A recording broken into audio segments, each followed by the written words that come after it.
So hi guys, day 12 na taron no. So ag atong theme kay spiritual growth. Then let's start. Gaingon diri na we are not human beings having a spiritual experience. We are spiritual beings having a human experience. Yes ka by Pierre Teilhard de Chardin. This one. Wala gusto dyan i-pronounce. I-comment kung sila ka pa-pronounce. Ito.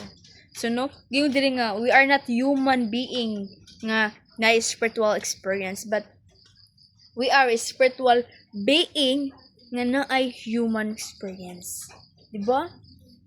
Murag na ko na sa among pastor baningon siya nga dilin mo tay ija ana nga lawas. Ba?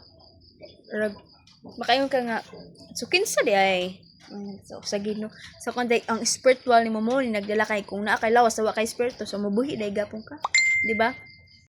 So gaingon po diri na our lives are more than just the physical world we see. Ato kunong mga kinabuhi more than pa daw sa mga sa physical world nga atong nakita kanitong palibot. Then we are spiritual beings created by God to live eternally with Him. So, we are spiritual being nga gihimo sa Ginoo nga para mauban diha kaniya eternally. When we recognize this truth, we understand that life struggles are temporary. Yes, tinuod jud nung kanitong mga struggles, kanitong mga problema, nga temporary ra jud ni sila kanitong mga kalipay, kaning atong success, kaning atong kaning atong mga nakuha, mga treasure sa atong achievements, mga temporary na sila. So, and our true purpose lies on our relationship with God and the eternity He promises. So, ang purpose jud nung nabuhi ka jud ta is have relationship with sa Ginoo. Natay relationship sa Ginoo. Then, para pud sa eternity kay gumato ka matay, so nagduha ka eternity with which is the heaven and the hell. So no, so muna dapat atong pangalagaan or atong tagaan og tagad. Then giingon diri sa Ephesians 2:10 na for we are His workmanship created in Christ Jesus unto good works which God hath before ordained that we should walk in them. Sabi siya pa, kay kita iyang mga binuhat hinimo diha kang Kristo Jesus alang sa mga maayong binuhatan nga gilaraw ng daan sa Dios aron nga niini managgawi kita. Grabe ka law sabi siya. So no, for we are His workmanship created in Christ Jesus for good works. So we are the workmanship, no?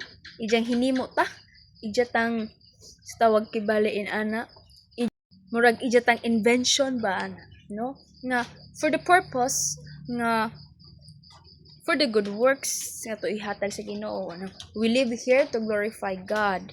Diba mo na itong purpose na kinabuhi. That's why we are not here to please people. Ano? Kung sa may panood people, ayun na tagda. Maka-down na nimo. Maka-lumural na nimo. So, kung sa na ipangkuan, ilagba sa naman diri.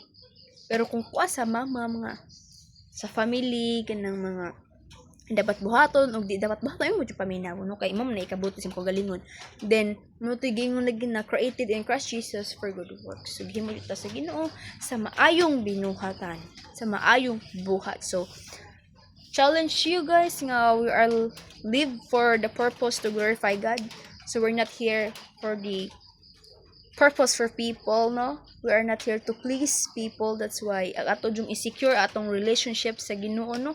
O ilabin na atong makuha nga internal nga kinabuhi which is ang heaven, no? Nga naa dito tanan imong dapat simong na or tanan imong gusto na dito sa heaven. That's why i-secure ang atong relationship sa Ginoo because we are His good works.